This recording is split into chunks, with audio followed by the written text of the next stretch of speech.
막혀버린 시대였습니다. 그래서 루터라는 사람을 통하여 잠시 희미하게 또 복음이 전달되었지만은 역시 그것도 사방에 막혀버리고 은혜가 단절되어버린 시대. 지금도 저는 그렇게 생각을 합니다. 한국 교회가 1,000만 명에 육박한다고 하는데,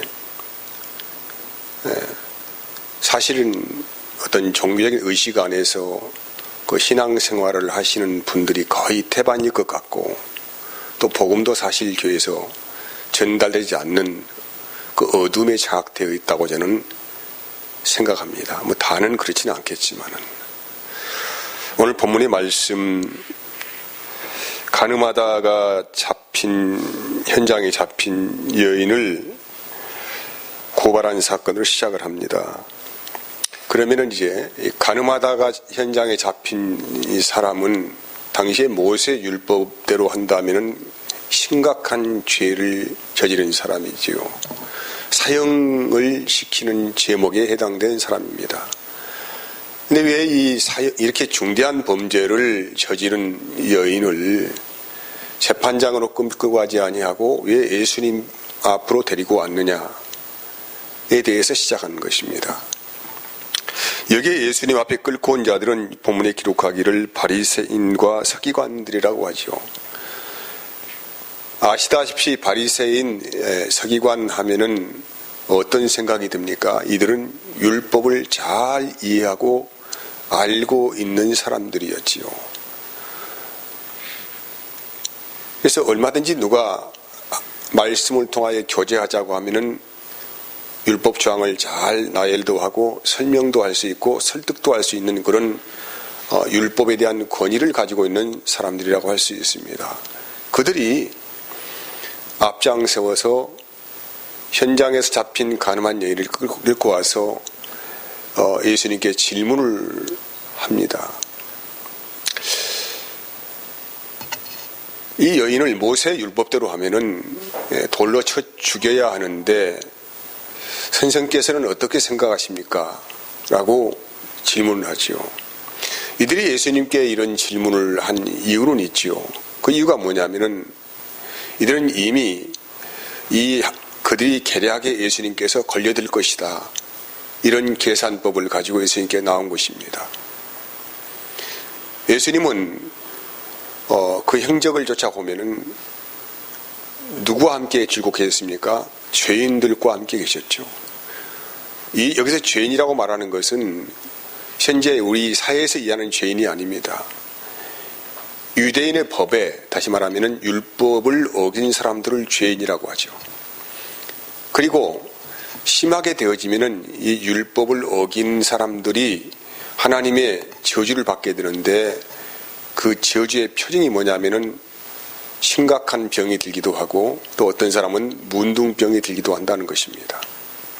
그래서 이런 심각한 죄를 저질러서 하나님의 저주를 받고 병이 들고 심지어는 문둥병까지 든 사람을 예수님께서 어떻게 하셨습니까? 치유를 하셨죠. 아니, 하나님의 저주를 받은 사람들을 주님은 늘상 그와 그리고 가까이 하고 그들을 치유를 하시니까 이 율법에 정통한 서기관 바리새인들이 보기에는 자기들의 그 율법을 정면적으로 도전한 사람이 누구냐면은 예수란 얘기입니다. 그래서 어떻게든지 훈결상을 발견을 해가지고 죄인으로 몰아서 예수님을 법정에 세워야 한다는 것이죠. 그래서 오늘 그들은 연구한 끝에 가늠하다 잡힌 여자를 재판장으로 끌고 하지 아니하고 예수께 끌고 와서 선생은 과연 이 여인이 이게 뭐라고, 이 간음죄를 진 여인에게 뭐라고 말씀하시겠느냐라고 의도적인, 계획되어진, 유도되어진 질문을 한 거예요. 예수님께서 참 난처한 상황을 만났습니다. 그런데 예수님께서 아무 말씀도 하지 아니하시고 머리를 숙이시더니 땅에다가 뭔가를 손가락으로 쓰셨습니다. 그 내용이 정확히 무슨 내용인지는 알 수는 없어요. 근데 세번역 성경을 보면은 이 내용에 각주를 달았는데 어떻게 기록을 하냐면은 고대의 다른 번역에서 그들 각자의 제목을 쓰셨다라고 되어 있다고 이렇게 각주를 달았습니다. 그러니까 그들이 범한 죄목, 그 유대인들이 범한 죄목을 썼다는 것이 예수님께서 기록했다. 땅에다가 기록했다. 썼다. 이들은 어떻게 예수님이 대답하는가 보자 하고 온 신경을 쓰고 관심을 기울여서 예수님의 입만 쳐다보고 있지요. 왜? 말 한번 삐끗 잘못하면은 어떻게 합니까 이제? 당장 거기에 체포당하죠. 예수님께서는. 빼도 박도 못하는 그런 위기에 처했을 때 예수님께서는 땅에 글을 쓰시고 일어서서 그들을 오히려 고발을 했습니다. 어떻게 고발했느냐? 너희 중에 누구든지 죄 없는 자가 돌로 치라고 그렇게 고발을 한 거예요.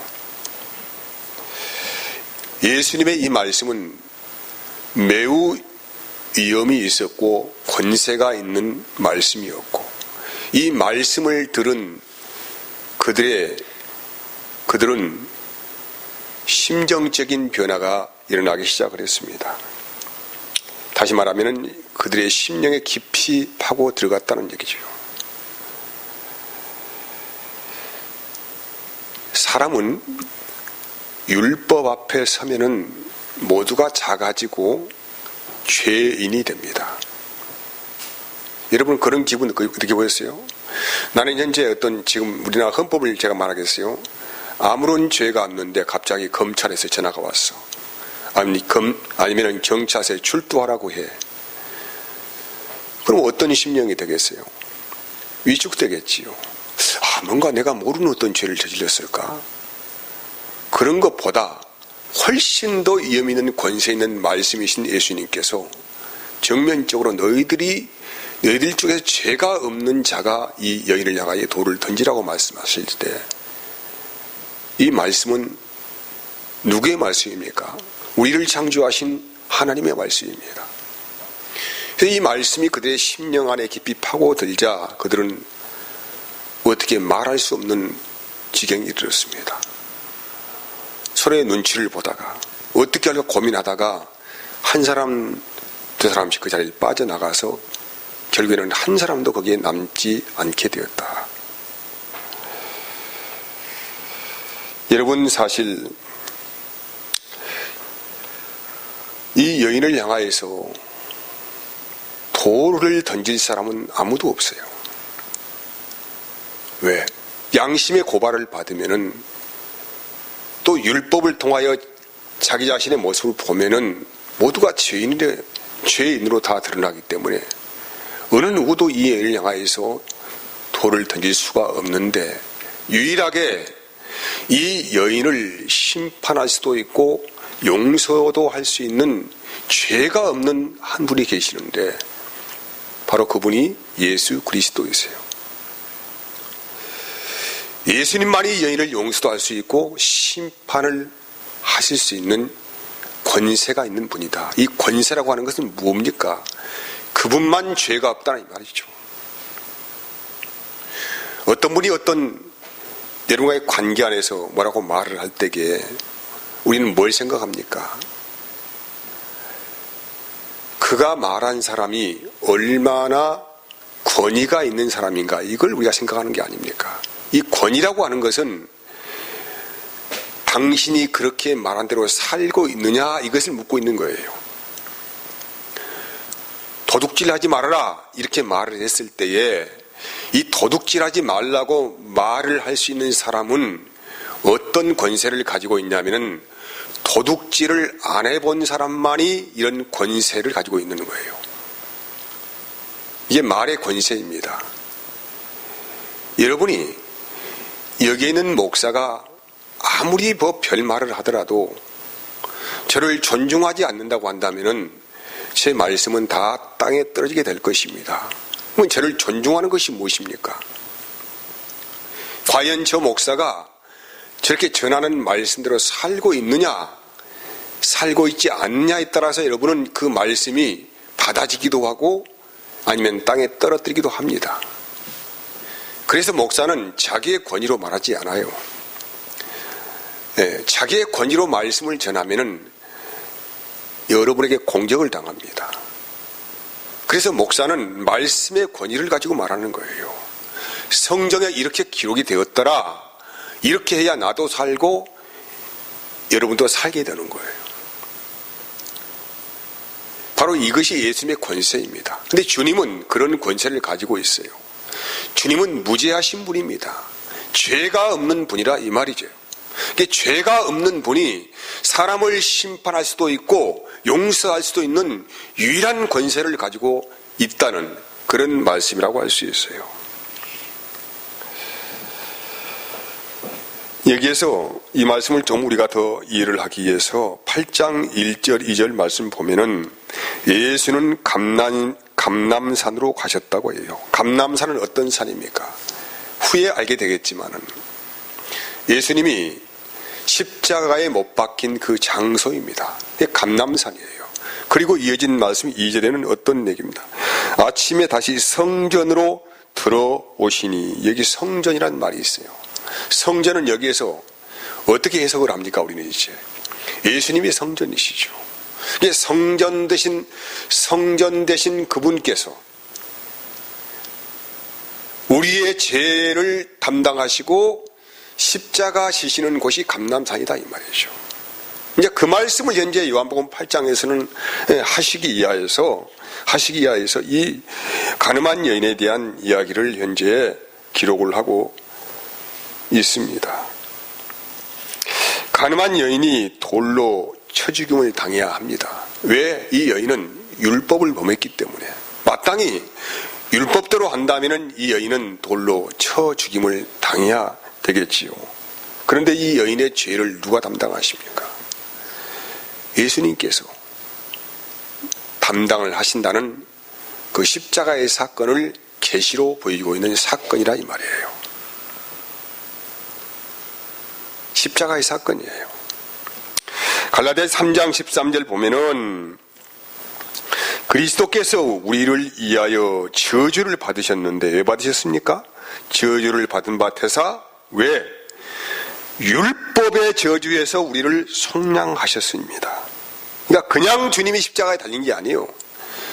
주님이 십자가의 저주를 받으신 것은 율법의 저주에서 우리를 속량을 하시기 위해서 그 길을 걸어가셨다. 그래서 기록된 바 나무에 달린 자마다 저주 아래 있는 자라고 하셨어요. 예수님께서 십자가에라는 나무에 달리셨는데 바로 우리의 저주를 담당하신 계시의 말씀이죠. 주님이 율법을 범하여 마땅히 죽어야 할 죄인을 대신하여서 이 가늠한 여인을 대신하여서, 아니죠, 여인만 가늠한 게 아니죠. 우리는 다 하나님 앞에 가늠한 자로 서게 됩니다.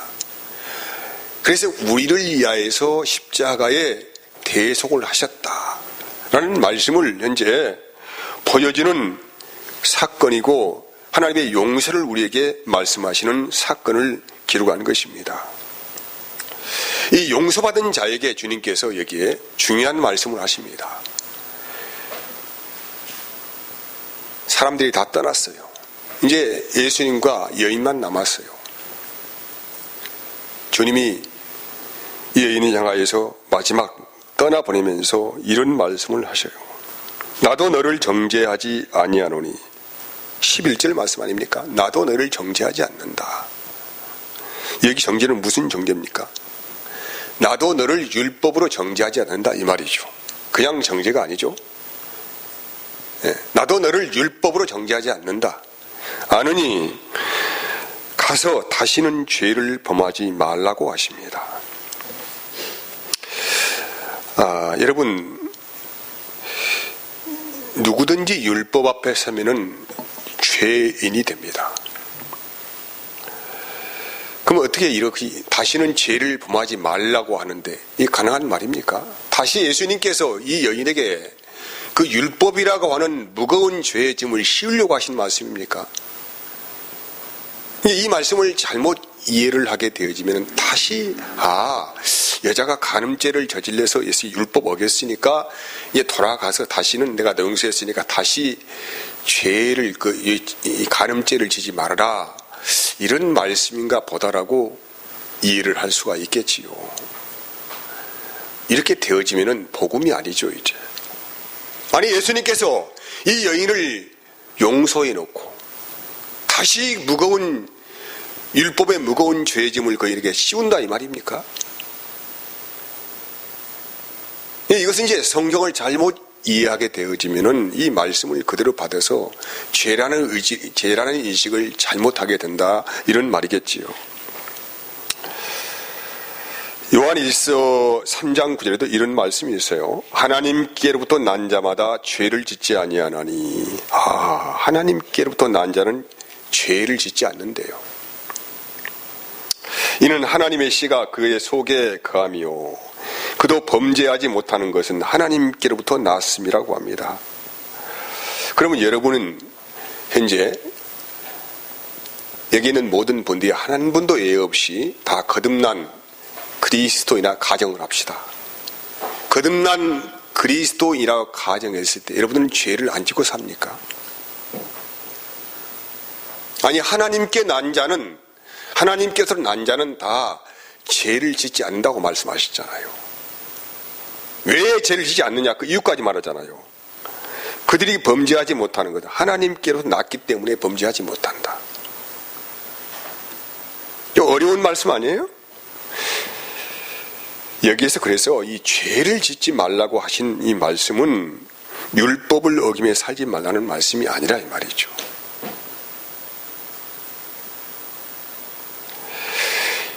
진정한 생명으로 사는 것이 무엇인가를 말씀하는 거예요. 그래서 여기서 하나님의 씨가 그의 속에 있다고. 하나님의 씨가 무엇입니까? 하나님의 씨가 그의 속에 있음을 통하여서 이 사람이 하나님께 난 자인데 하나님의 씨가 뭐예요? 말씀이죠. 그럼 말씀의 능력이 무엇입니까? 그리스도이시죠.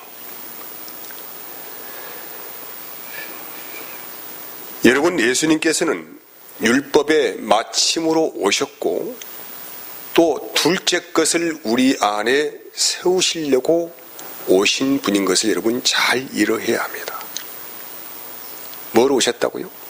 주님은 율법의 마침으로 오셨다. 그리고 둘째 것을 우리 안에, 둘째 것이 무엇입니까?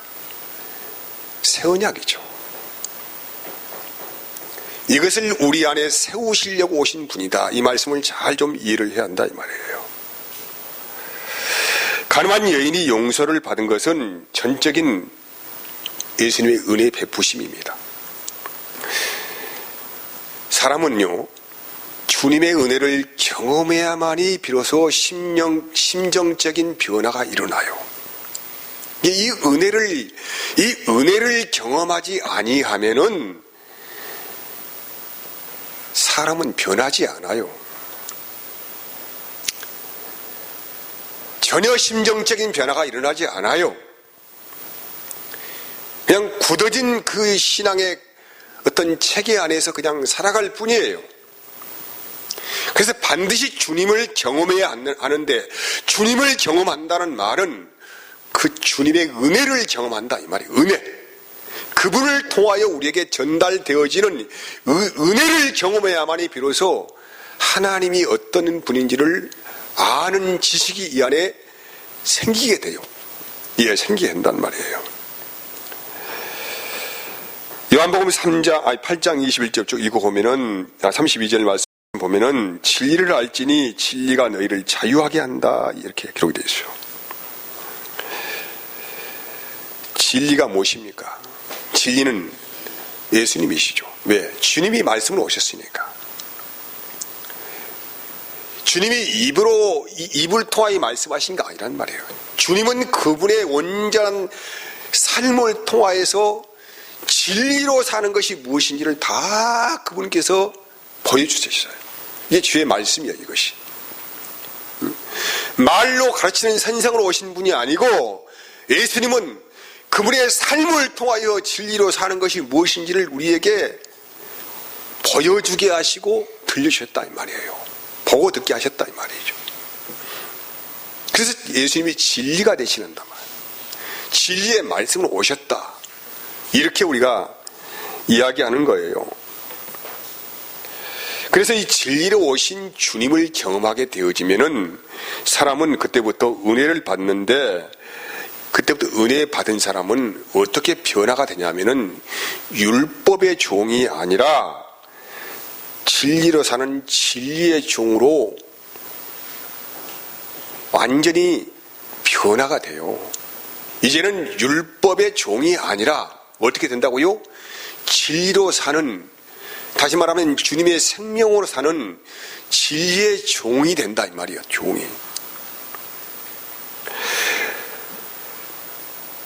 로마서 6장 17절 말씀 보면은 하나님께 감사하리로다. 너희가 본래 죄의 종이더니 너희에게 전하여 준 바 교훈의 본을 마음으로 순종하여 죄로부터 해방되어 의에게 종이 되었다고 해요. 원래 처음에는 무슨 종이? 죄의 종이었는데 이제는 의의 종이 되었다.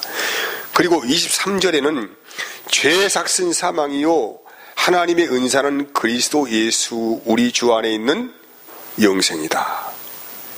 하나님의 은사, 하나님의 선물이죠. 하나님의 선물은 영생이다. 이렇게 결론합니다. 그래서 여러분, 이 말씀을 잘 이해를 해야 돼요.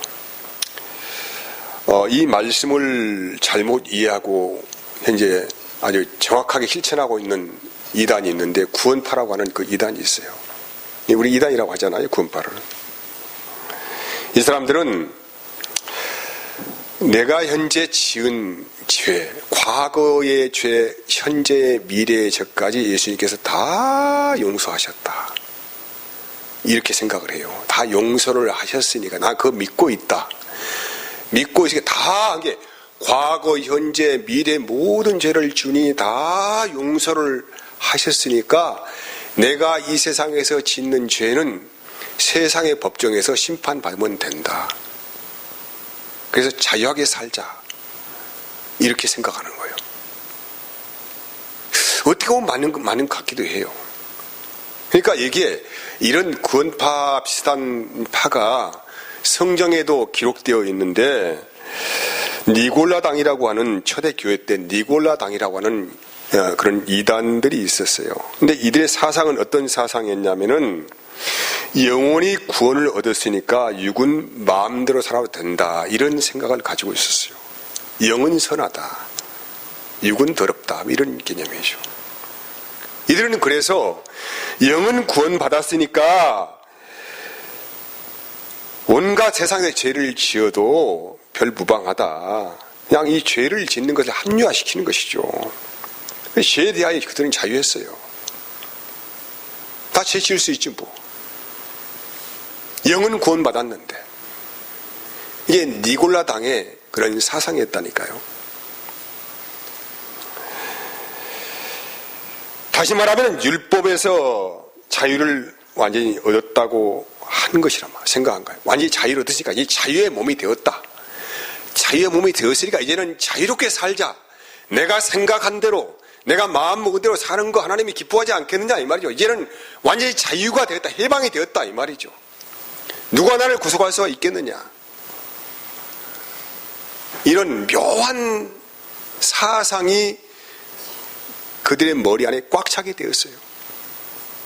근데 성경은 그렇게 말하고 있지 않아요. 그럼 어떻게 살라는 말입니까? 이런 질문을 할 수 있어요. 로마 7장 5절 보면은 6절까지 우리가 육신에 있을 때는 율법으로 말미암는 죄의 정욕이 우리 지체 중에 역사하여 우리로 사망을 위하여 열매를 맺게 하였더니 6절은 이제는 우리가 얽매였던 것이 뭐예요? 얽매였던 것에 대하여 죽었다. 얽매였던 것이 뭐예요? 율법이죠. 그 얽매였던 것에 대하여 죽었으므로 율법에서 벗어났으니 이러므로 우리가 어떻게 살자? 영의 새로운 것으로 섬길 것이요 율법 조문은 묵은 것이므로 아니할지니라. 우리에게 새로운 삶의 영역을 열어주셨습니다. 율법에 묵은 것으로 살지 말고 영의 새로운 것으로 섬기며 살아라 이 말이죠. 영의 새로운 것. 이걸 영의 직분으로 산다 이렇게 말합니다. 그럼 영의 직분, 영의 새로운 것으로 사는 것이 무엇인가? 에레미야 31장 31절에서 33절 말씀 보면은 이제 구약에 기록된 말씀인데 이 말씀이 현재 이루어지잖아요. 한번 읽어봅시다.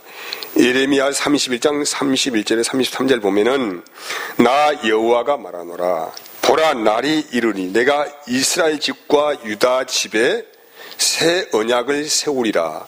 나 여호와가 말하노라. 이 언약은 내가 그들의 열조의 손을 잡고 애굽 땅에서 인도하여 내던 날에 세운 것과 같이 아니할 것은 내가 그들의 남편이 되었어도 그들이 내 언약을 파였느니라.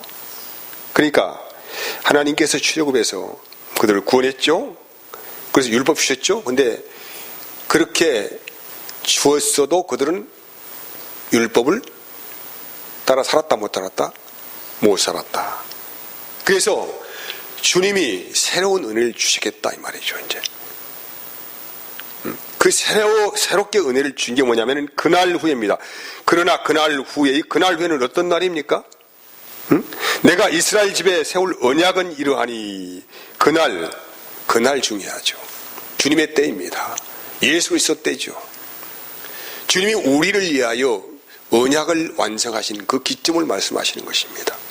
그날 후에 내가 이스라엘 집에 세울 언약은 이러하니 곧 내가 나의 법을 그들의 속에 두었으며 그 마음에 기록하여 나는 그들의 하나님이 되고 그들은 내 백성이 될 것이라고 합니다.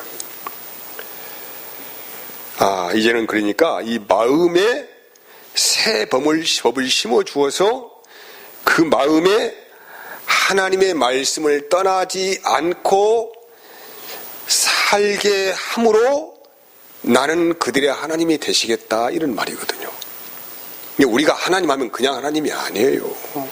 저기 예수님을 모르는 하나님 하면 그런 하나님이 아니라 이 말이죠. 하나님께서 그들의 마음에 영을 불어넣어 주셔서 그 하나님의 법을 그 속에 집어넣어 주셔서 기록된 말씀 안에서 살 때만이 그들의 하나님이 된다. 그들의 하나님이 된다. 이런 말씀 아닙니까? 응? 이 말씀 이해하시겠습니까? 이 말씀 이해하시겠어요? 이걸 뭐라고 하냐? 새 언약이라고 하는데 이 새 언약은 예수께서 흘리신 피를 말씀하고 있습니다. 피. 여러분 피가 뭡니까? 피가 상징적으로 말하는 게 뭐예요? 죽음이죠, 죽음. 물과 피를 주님이 쏟으셨다. 예수의 죽음 아닙니까? 주님이 왜 죽으셨습니까? 우리를 율법의 저주에서 해방시켜서 진리로 살게 하시려고 죽으신 거 아니에요? 단순히 율법의 저주에서 우리를 해방시키려고만 예수님께 죽으셨습니까? 새로운 세계 안에서 우리를 살게 하시려고 그 은혜를 우리에게 베푸셨는데 그 은혜를 우리가 볼 수 있는 상징적인 표현이 뭐냐면은 예수의 피예요. 그래서 예수의 피를 본 자마다 어쩝니까? 하나님이 나를 살리시려고 하신 피구나. 나는 것을 마음의 저주를 느끼면서 봤습니다. 이 저주를 느끼면서 내 마음의 감동으로 다가올 때 성령이 우리 안에서 들어온 거예요. 우리 안으로. 이게 성령이 들어왔다. 이 말은 하나님의 영이 들어왔다. 이 말 아닙니까? 그러니까 예수의 피 복음이 내 안에 들어왔다. 이 말이죠. 이제. 이 예수의 피 복음이 내 안에 들어와서 나를 살리는 말씀이 된 거라. 이 말이죠. 그렇게 되어지면은 이제는 새로운 법의 세계가 펼쳐집니다. 그래서 로마서 8장에서는 이 새로운 법을 뭐라고 합니까? 생명의 성령의 법이다. 이렇게 말씀하는 거예요. 생명의 성령의 법이다. 이게 뭐냐면 새 언약의 말씀이에요. 그러면 새 언약이 되고 성령의 생명의 성령의 법이라고 하는 이 말이 쭉 이어져가는 결론이 뭐냐면은 내가 너희에게 새 계명을 주었다. 이렇게 흘러가는 거예요, 말씀이 이제. 여러분 이 말씀을 잘 좀 이해를 하셔야 됩니다. 이게 예수의 피를 받았다고 하는 것은 우리가 하나님의 사랑을 받았다 이 말이죠. 그 예수의 생명이 우리 안에 내 마음 안에 흘러 들어온 것을 뭐냐면 내가 성령 받았다 이 말이에요. 성령 받아서 내가 성령을 받았으니까 예수님을 내가 보게 되었다 이 말이에요. 그분의 사랑에 내가 매어 살아가요. 성령 받았으니까. 성령을 받았으니까 이제는 율법의 묵은 것으로 하지 아니하고 영의 새로운 것을 섬긴다니까요. 사람을 섬긴다니까요. 성령 받았으니까. 어떻게 그러니까 이 새 언약의 말씀을 경험하지 못하고 우리가 신앙생활 할 수 있습니까? 그러니까 이 성령 받으면은 그때부터 하나님께서 가장 첫째는 사람을 보는 눈을 열어주셔요. 사람을 보는 눈을 열어주셔서 그 영혼이 불쌍하게 보이고 그리고 그가 찔림은 우리의 허물이라 이 말씀도 이해가 되니까 그때부터 주님의 사랑으로 영혼들을 바라보게 되죠. 그러니까 서로가 친절히 대하고 불쌍히 여기고 이렇게 사는 사람이 되는 거예요. 우리가 성령 받지 아니하면 절대로 사람을 친절하게 할 수 없습니다. 이건 불가능한 일이에요. 죽었다 깨어나도 인생을 불쌍히 여길 수 없습니다. 여러분이 이 목사를 불쌍하게 여기고 친절하게 대할 수 있는 유일한 은혜 받는 것은 성령을 받지 않고는 그렇게 될 수 없어요. 저도 마찬가지예요. 제가 여러분에게 친절히 대하고 불쌍히 여기는 유일한 하나의 은혜가 뭐냐면은 하나님의 성령이 우리 안에서 예수의 생명을 보여주기 때문에 그런 모든 일이 가능하게 되는 것입니다. 그래서 이것이 우리 안에 오셔서 둘째 것을 세우겠다고 하신 이 생명의 복음을 우리에게 말씀하시는 거예요. 이 죄가 무엇입니까? 이제 결론을 말씀하겠습니다. 죄를 짓지 말라고 한 말은 율법을 이제 어기지 말고 살라는 말이 아니라 그리스도 안에 떠나지 말라 이 말이에요. 영의 새로운 직분을 섬기고 살아라. 그러려면은 성령 받아야 하고 하나님의 사랑을 경험해야 되지 않습니까? 하나님의 사랑을 경험해야만이 비로소 죄가 뭔지 알아요. 하나님의 영광이 뭔지를 안다 이 말이죠. 그래서 율법의 죄를 범하지 말라는 것이 아니고 영의 새로운 직분을 따라 섬기지 않는 것이 죄라는 것을 말씀하는 거예요. 이제 그게 죄라니까요. 그게 죄. 저와 여러분이 하나님께 무엇을 도둑질했다 이걸 죄라고 주님께서 묻는 그것을 그런 차원의 그런 1차원적인 질문을 하는 것이 아니고 너희가 하나님의 영을 받았다고 하면은 이제는 영의 새로운 것으로 사람을 섬기는 자가 돼야 이렇게 섬기지 못하며 사는 것이 죄라고 우리에게 말씀하시는 거예요.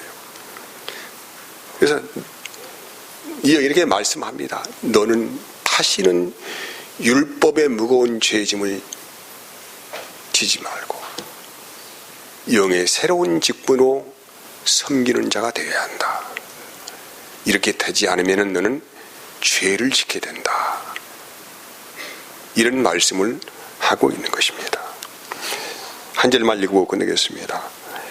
고전 2장 12절 말씀에 우리가 세상의 영을 받지 아니하고 오직 하나님께로 온 영을 받았으니 이는 우리로 하여금 하나님께서 우리에게 은혜로 주신 것들을 알게 하려 하심이라. 이 말씀을 마음에 새기시는 은혜가 있기를 원합니다.